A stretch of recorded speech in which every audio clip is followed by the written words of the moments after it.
สบายดีเนาะสบายดีหมดทุกคนเนาะเฮาก็สิมาเฮ็ดตามเพิ่นคอมเมนต์มาเนาะเพิ่นบอกว่าแล้ววิธีเติมบัตรเข้านี่เฮ็ดจั่งใดเนาะก็คือเติมบัตรเข้าหรือว่าเติมเงินเข้า YouMoney ตัวนี้ทุกคนเนาะเป็นแอปตัวนี้เนาะอ่าแอป YouMoney ตัวนี้ก็คือมันมี2วิธีทุกคนเนาะวิธีที่1ก็คือให้ปองบริการเนาะของของ YouMoney หรือว่า Unitel เนาะเพิ่นเติมให้เนาะถ้ามีแบบที่2ก็คือเฮาเติมเองก็คือใช้ธนาคารการค้าทุกคนเนาะเติมผ่านแอปเนาะ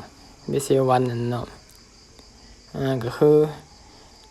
หลังจากที่เฮาลงทะเบียนสำเร็จเรียบร้อยเนาะก็ให้เฮามาหน้านี้ก่อนทุกคนเนาะมาเบิ่งหน้านี้ก่อนบุคคลตัวนี้เนาะถ้ามันขึ้นแบบนี้ก็ถือว่าเฮาลงทะเบียนสำเร็จเนาะแต่ถ้ามันขึ้น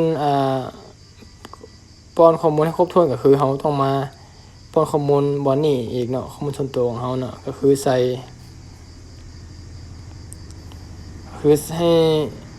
ห้ใส่ข้อมูลตามนี้ทุกคนเนาะเพิ่นก็สิถามนี่เนาะชื่อแล้วก็วันเกิดวันเดือนปีเกิดทุกคนเนาะแล้วก็พรหัสเนาะ ID เนาะข้าพเจ้าก็ใส่เป็นเบอร์โทรเนาะแล้วก็อาชีพเนาะที่อยู่แล้วก็เป็นอัปโหลดรูปภาพก็คือเอกสารของเฮานี่แหละเนาะนี่เนาะใจพาสปอร์ตก็ได้แล้วก็หรือว่าสำเนาครัวก็ได้เนาะแต่ข้าพเจ้าใส่พาสปอร์ตเนาะหลังจากที่เฮาลงทะเบียนตัวนี้สำเร็จเนาะมันก็สิขึ้นมาแบบนี้ทุกคนเนาะแล้วเฮาไปเบิ่งวิธีเติมเงินผ่านธนาคารกันเลยเนาะให้เฮาเข้ามาตัวนี้ทุกคนเนาะหลังจากเฮาเข้ามาธนาคารของเฮาเนาะเรียบร้อยแล้วเนาะเฮาก็เลื่อนขึ้นทุกคนหรือว่าถ้าผู้ใดบ่มีก็ให้คนอื่นเติมให้ก็ได้ทุกคนเนาะเพราะว่ามันมีข้อดีเลยเนาะYouMoneyทุกคนเนาะสำหรับใครที่ใช้เน็ตละเก้าเนาะเพราะว่ามันได้ data คูณ2เลยเฮาเติมมันได้เน็ตคูณ2ทุกคนเนาะเลื่อนหาคำว่าเติมเงินเข้ากระเป๋าเนาะแล้วก็กดเข้าไปเลยเนาะนี่ทุกคนมันจะมีเนาะYouMoney M-Money เนาะ M-Money ก็คือราคาทุกคนราคาก็ดีได้ทุกคน10,000ก็ได้10 กิกเนาะ10 มื้อทุกคนเนี่ยเริ่มบ่ว่าแล้วเนาะว่านี่เนาะYouMoneyของเฮาก่อนเนาะหลังจากนั้นให้เฮาใส่เบอร์เนาะป้อนเบอร์ของเฮาที่ได้ลงทะเบียนกับแอป YouMoney ตัวนี้ทุกคนเนาะก็คือของข้าพเจ้าตัวนี้เนาะ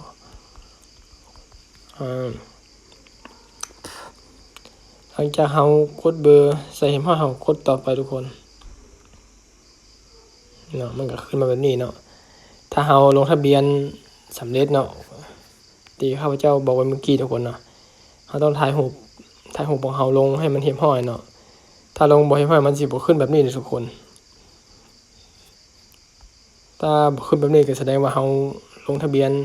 แอป YouMoney ยังบ่ทันครบถ้วนเนาะใส่ข้อมูลบ่ทันครบถ้วนเนาะหลังจากนั้นเฮาป้อนเงินเนาะก็คือแบบเฮาโอนปกติแหละเนาะแล้วกดต่อไปเนาะ จุดประสงค์ก็ได้ใส่หยังเนาะ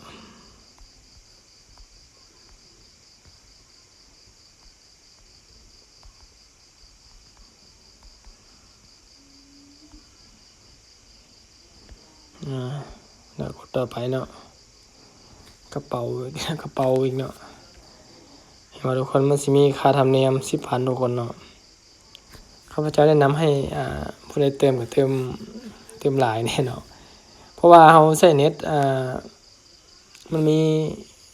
65,000 น่ะจะมาเป็นเดือนเนาะแล้วมาฮอดวันนี้เนาะเรากดต่อไปทุกคนเนาะแต่ข้าพเจ้าเงินบ่เพียงพอทุกคน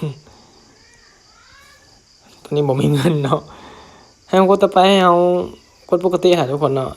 แบบว่าโอนปกติแหละเนาะเราจะได้สำเร็จเฮาก็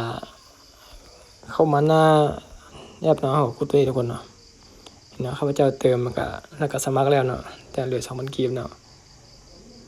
ก็มีแต่เพียงเท่านี้ทุกคนเนาะถ้าเติมเข้าเขาก็มากดเบิ่งตัวนี้ทุกคนเงินเข้าระบบมันสิแจ้งทางข้อความ SMS เนาะข้อดีของมันคือซื้อ data ทุกคนซื้อ data มันสิได้คูณ2เนาะหรือว่า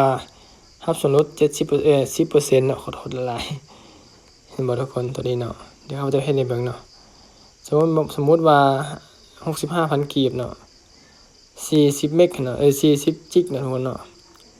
เฮากดแบบนี้เนาะเห็นบ่ทุกคนมันสิมีรับส่วนลด 10% หรือว่ารับ data คูณ2เนาะถ้าสมัครปกตินี่เขาจะได้เพียงแต่40กิกทุกคนแต่ถ้าสมัครแบบนี้เขาจะได้สิฮอด80บ่ได้เห็นบ่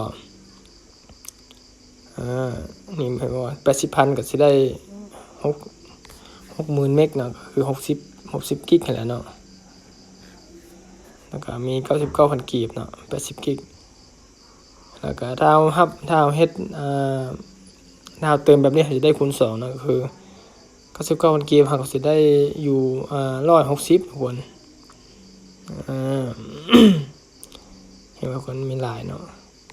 ก็สิมีเพียงซ้ำนี้ทุกคนเนาะข้าพเจ้าสอนไว้หรือว่าสอนบ่รู้เรื่องก็ขอโทษขออภัยเด้ออยากให้ข้าพเจ้าเฮ็ดคลิปหยังก็คอมเมนต์มาทุกคนเนาะอยากให้สอนเว้าซ่าแน่หรือว่าแนวใดก็คอมเมนต์มาได้เด้อเนาะเว้าบ่รู้เรื่องก็ขอโทษขออภัยหลายๆขอขอบใจเนาะ